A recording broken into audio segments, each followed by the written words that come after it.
Bonsoir à tous, voici les principales informations du jour.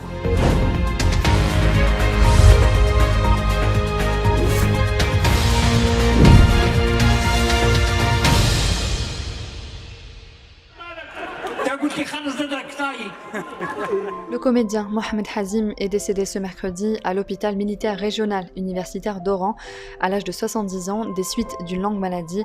Le défunt était l'une des figures artistiques appréciées du public algérien de par ses sketchs comiques au sein de la célèbre troupe Bileh Houdoud en compagnie de Mustapha et Hamid.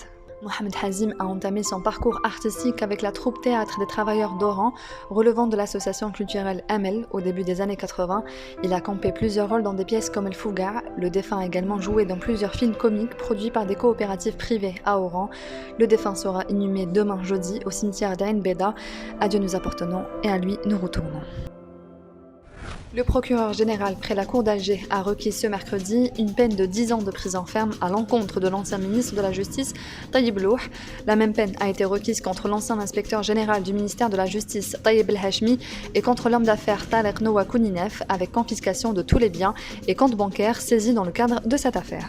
Des pluies orageuses accompagnées localement de chutes de grêle affecteront plusieurs wilayas de l'ouest et du centre du pays jusqu'à demain jeudi, indique un bulletin météorologique spécial.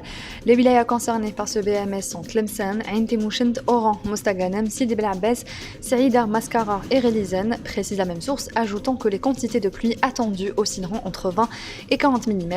Les wilayas de Chlef, Tipaza, Alger, Boumerdes, Tizi Ouzou, Bouira, Médéa, Blida, Ain Defla, Tissimsilt et Tiaret sont également concernés par ce BMS.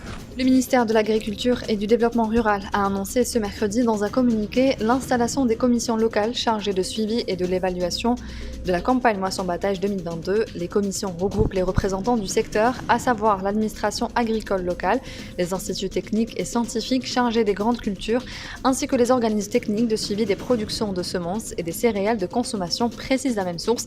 La campagne a débuté au Wilaya du Sud, notamment Adrar, avec des prévisions favorables de récolte et collecte des céréales, toutes espèces confondues. L'entente de Sétif s'est envolée ce mercredi pour le Caire à bord d'un vol spécial en vue du match face aux Égyptiens du Ahli, samedi au stade SLM, comptant pour les demi-finales aller de la Ligue des champions d'Afrique de football. L'entente s'est déplacée depuis l'aéroport de Sétif avec un effectif au complet puisqu'aucune défection n'est à déplorer. Les Sétifiens se sont qualifiés pour le dernier carré en éliminant les Tunisiens de l'Espérance de Tunis. De son côté, El Ahli, double tenant du trophée, est sorti vainqueur de la double confrontation face aux Marocains du Raja Casablanca. C'est la fin de ce journal, merci d'avoir suivi, on se retrouve demain à la même heure sur nos réseaux sociaux.